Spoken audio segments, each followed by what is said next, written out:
A live look at the Seattle skyline, where a proposal to convert empty office buildings into housing is moving through the city council.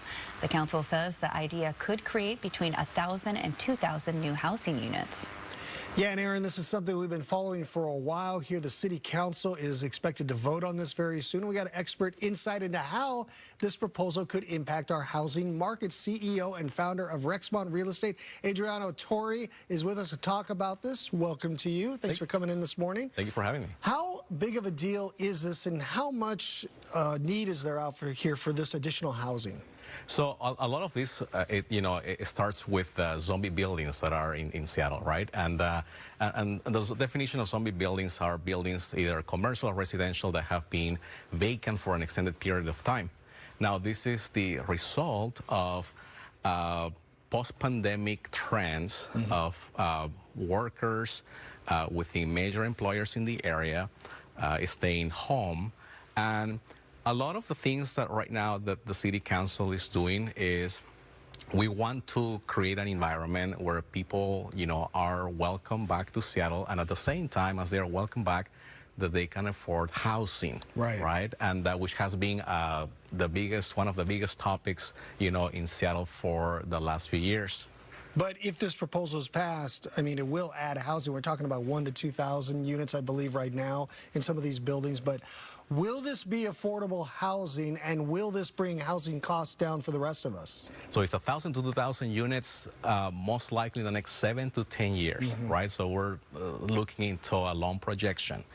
And there is a debate on that because there are certain folks that are proponents of this bill and or of these new policies, but at the same time, a lot of the things that are well intended, to bring in the community, sometimes in that process of bringing affordable housing, we are creating less affordable housing, which, as we are aware, there is a shortage supply of inventory.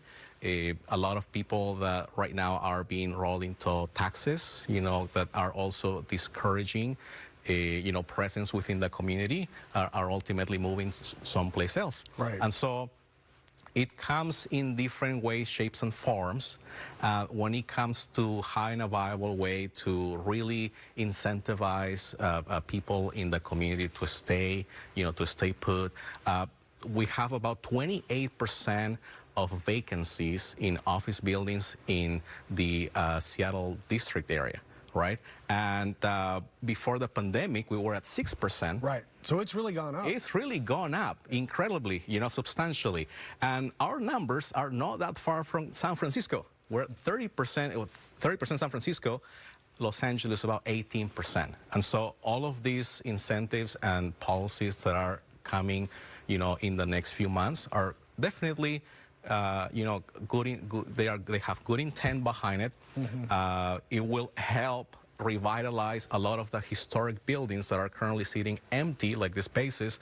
There are over 4.4 million square feet of offices that are empty right now, and so converting those into residential apartments will help into increasing the the supply of inventory out there, but at the same time, it potentially could increase the cost, of living in downtown.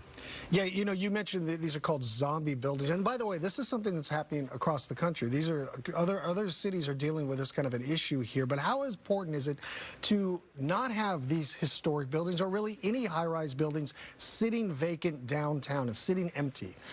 The most important, aspect to understand on this is that we want to create a vibrant economy in Seattle, right? And one of those major things that will need to come about is to incentivize developers to transition these historical buildings into residences, making those historical buildings be more functional spaces so that people can live in them, also making them more energy efficient, because a lot of these buildings did not have centralized heating and cooling when they were built before 1940s, and so there are things that will need to take place. But the most important thing there is, how do we incentivize developers so that they can come up with more creative ways to have density bonuses in place to be able to bring options for people in the community to create a win-win, for folks that are looking to stay within the Seattle area, and encouraging foot traffic, which is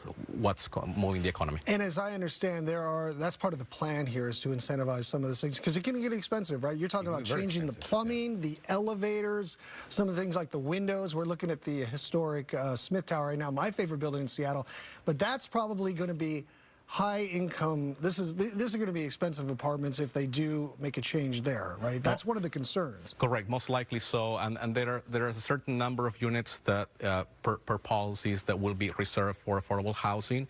But for the most part, the con is that the intent of bringing affordable housing might end up, for some of these buildings, ultimately, end up in a high-end or high apartment, living.